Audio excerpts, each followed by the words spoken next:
something that's confusing about the intro cutscenes is that it seems to imply that every character, like every story, should start out at a different first level. Like, why doesn't... Like, Team Chaotic starts out in an office in a city, so why don't they start out in Grand Metropolis? Team Sonic seems to start out in just a boring desert that has no equivalent in the actual game. Seaside Hill, it makes sense as Amy's first level, because they start out in the beach. But why does Team Dark, like, they start out in Eggman's base? I guess it wouldn't make any sense for them to have their final level be the first. The explanation is that every different team is going through all levels at the exact same time. So it's a Sonic Rush situation where you wonder how they don't run into each other. Especially since some levels are shorter than others. So why do they ever run into each other at all for dumb character battles that suck? Speaking of suck, so do these bosses. Multiple health meters for different parts of it, even for the easy mode. This isn't fun, it's just mashing the A button mindlessly. When I used the Team Blast on bosses, it doesn't one-shot them, even as Team Rose. You still have to use Team Blast multiple times. The Team Blast isn't really that easy to build up without the glitch here, because you just have to defeat enemies to get it. Basically, you build up Team Blast energy normally by collecting rings and defeating enemies. So, it's good how it works like that.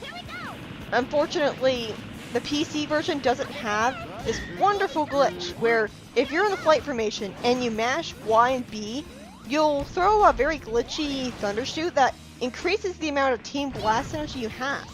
I can't imagine playing this game without using that glitch when I'm not having the always Team Blast code on. Just keep using that glitch whenever you want to have Team Blast right away. That way you can get away with skipping enemies rather than having the game basically be a boring beat 'em up because you have to stop and defeat enemies. Like, a good thing about this game is it doesn't generally force you to defeat enemies. Like, it's not as bad as, like, Shadow Story in 06 or the mech levels in SA2, where you always constantly, in every single room, have to defeat all the enemies to progress. Most of the time you can just skip the enemies. But yeah, the bosses are the exact same for every single team, so I'm just going to be showing off Team Rose's bosses. The bosses don't really change, they're just harder and take longer for the other teams. The real power of teamwork. Like, that's another thing, is people hate this game for being cheesy. Honestly, I think this is how you do a light-hearted story in a 3D Sonic game right. It isn't obnoxious at all. They're not constantly padding out the story by telling you stuff you already know, giving repeated exposition that's boring as shit, and constantly shoving down comedy down your throats. I think if their lighthearted break after Unleashed was like Heroes rather than like Colors, I think it would have been accepted a lot better. But yeah, the problem, I died because it didn't restore the energy quick enough, so I died. Like, you have this gimmick starting with Team Sonic where you have to defeat enemies to make the glowy roads that make you move really fast automatically disappear. The confusing thing about this level is, like, the aesthetic. It's a futuristic city, right? And Eggman's taking it over, but it's not explained that they have this futuristic technology like the glowy roads because Eggman made it, because otherwise Eggman wouldn't be stealing energy from the roads at all. So this is a world where people have futuristic technology other than Eggman and Tails? How did they get that technology in the first place? Did they steal from Eggman? Did Gun make it? Why don't we see more futuristic cities instead of Station Square and SA2 City and Central City, which all look like modern, normal cities? But yeah, what I pulled earlier were pull switches, and the annoying thing about them is that you have to be in a pretty precise spot right behind them to grab them. And another thing is that it's not always intuitive. In fact, it's never intuitive looking at them, whether you have to pull them or push them, unless you see them from the side view, in which case it's obvious that you have to push them in. But other than that, most of the time when you see those pull switches, you see them from, like, you're facing them and your character, you're seeing the character's back. So you can't tell whether you have to push them or pull them. Here is where, in Team Rose, I found out that the camera in this game is actually a lot better than it is in the previous games. You don't have snapback with the camera at all. You can turn the camera around with the L or R buttons, and in fact, you can also turn the camera around with the camera stick. Imagine that! This is the only game aside from SA1's free camera control where you can use the camera stick for camera control. Fancy that! And it works great! Although the auto camera works so well, especially since the levels aren't so linear anyways, that you don't actually need to move the camera around. It's only a problem in, say, Seaside Hill, where if you fall down at some point, then you're going to be backtracking towards the camera, but you're not going to backtrack towards the camera if you know you can turn it around in the first place. Problem is, I hear people still saying that the camera has snapback when it doesn't, so it looks like it can be easy to forget. Oh, that's another thing. The enemies with spears, with pikes, you can get attacked by them when you jump at them from the wrong angle because you landed on the spears, the pikes. And that's annoying. Like, it's annoying being attacked by their spiked weapons when they're not attacking you. And I did not mean to target that enemy. I was nowhere near it and it still decided to home me into the enemy. And like, why would it think that I wanted to... Like, that enemy was made for thunder shooting it. It wasn't made for tornadoing it. But yeah, those tornado pulls, that's satisfying. I really do love the light speed dash in this game. Just go, especially when you just light speed up trails or rings, like, use it when you're expected to, and you'll never have any problems at all. It's also really satisfying, like, using the tornado pulls. It's really fun. What's not fun is the grinding when you have to rail switch. I'll talk more about that when it's actually relevant, because right now, it's harmless. You don't have to do rail switching at all here. All you do is just hold B. The problem is they completely removed the fun balancing mechanic of SA2 that actually rewarded you actually, like, pressing left and right to center yourself. That made you feel skilled at the game, because you were earning being faster than normal. But here, it's just automation, like you just hold B and that's it. What's annoying about the Team Blast is that every time you use it, you have to sit through this boring, unskippable cutscene where your character does the attack.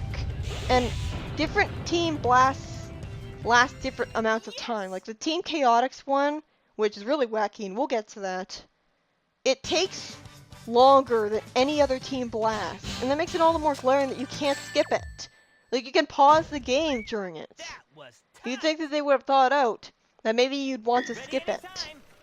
But the thing is, since I'm using the Always Team Blast code, it is good design in the sense that it's an incentive for me to actually play the game right and do the combat right rather than just Team Blasting everything. Because the punishment is I have to wait through an unskippable cutscene. Eventually, like as I got to Team Dark and Team Chaotix, I eventually started playing the game right with the combat rather than, like, for example, there were enemies I didn't know how to deal with, and eventually I figured out how to deal with them. I like these glowy road things too. It's also good that even though they encourage you to fly up them, you don't actually have to fly up them. You can just go towards them with any character you want, and you'll just float up them. In general, this is my favorite zone in the game.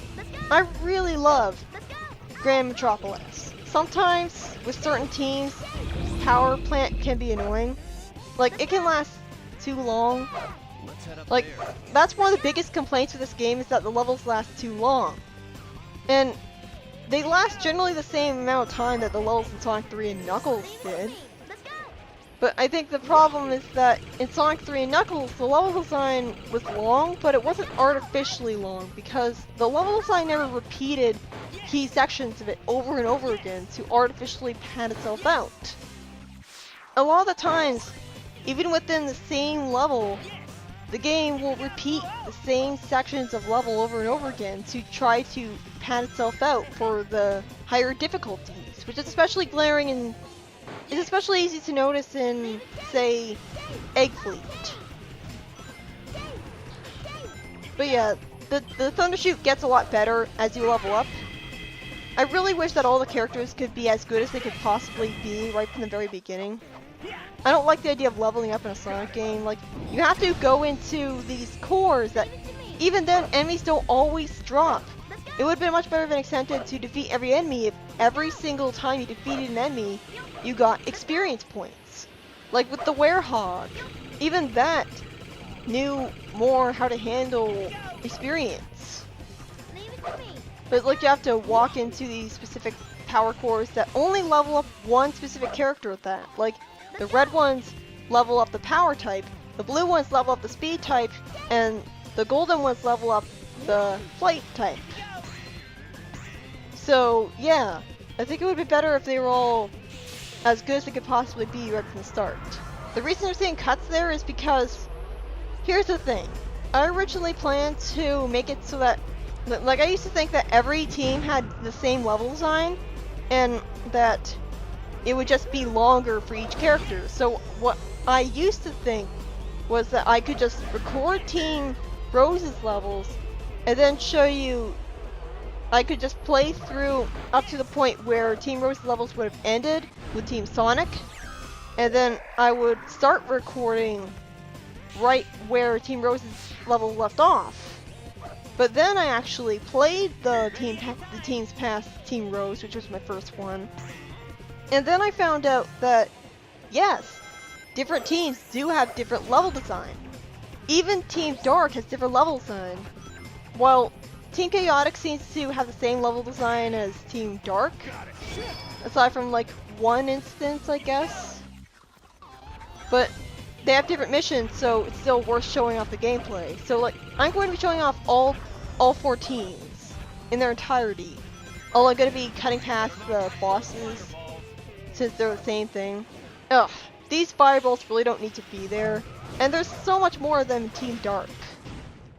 What's even the justification for them being here? And speaking of justification, just like in, like, this is such a massive step back from Sonic 3 and Knuckles in the sense that the levels don't cohesively lead into each other. And it's not even explained that everyone has a plane that they fly to get to different levels.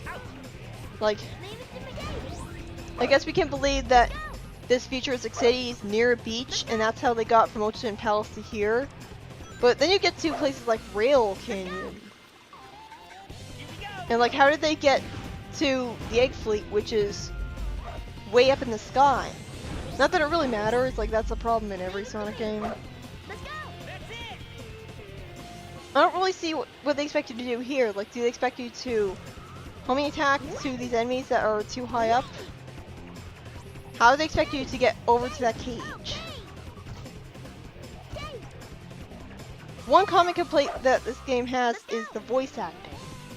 Honestly, I think the voice acting is perfectly fine, except for Tails' horribly obnoxious nasally voice that basically sounds like the voice he had in the OVA.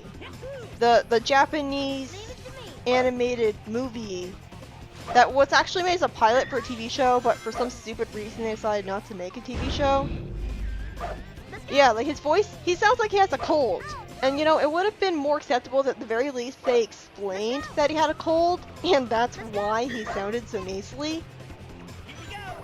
But not only does he sound nasally, but he also sounds a lot younger than he did in the previous game.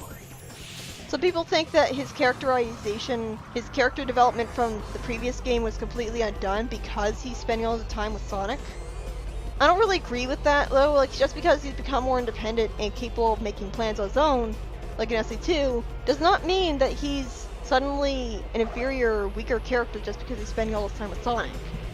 Like, they can still be best friends. I mean, this seems perfectly in character for Tails. My problem is with Knuckles. Why isn't he guarding the Master Emerald like he's supposed to? They should have explained it as Knuckles has the Master Emerald shrunken in his shoe, or as energy in his aura. And it implies that at the end of Team Dark's story, where Rouge says that she might go looking for the Master Emerald because Knuckles is there.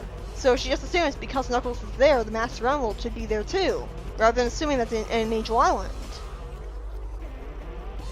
Why is a beat 'em up elevator section in my Sonic game? And this happens twice. It's so boring, just wait around, and like, you can fly into dash rings to propel yourself upwards, but the physics feel really weird when you try to do that. Like, you don't jump very high and you don't fly up very high. It feels like you're weighed down by gravity for some reason. It's really weird. And the camera angle isn't exactly the best for precisely maneuvering yourself into those dash rings that propel you upwards, so yeah. But yeah, I really love the glowy roads of this zone. I love how they make you move so fast that you actually get thrills. I love that. People complain about the camera here too, but honestly I think it's perfectly fine. Like, you always know exactly where to stand so you can jump into these dash rings. I died here because I got completely caught off guard. Like, I was used to using the flight, but then all of a sudden they randomly expect you to use the speed type. If you stay in here for too long, the platforms below you will melt, and eventually that's going to guarantee that you're going to die. So you have to be careful here. But yeah, this works as a memorable set piece. People sometimes say that Heroes' levels are too boring because they're too generic. I'm not sure how a platformer that allows you to fly around at will is generic platformer. And plus you've got like Knuckles' glide on the fans. Not sure how that makes it generic. But like, every level has its own memorable set pieces to it.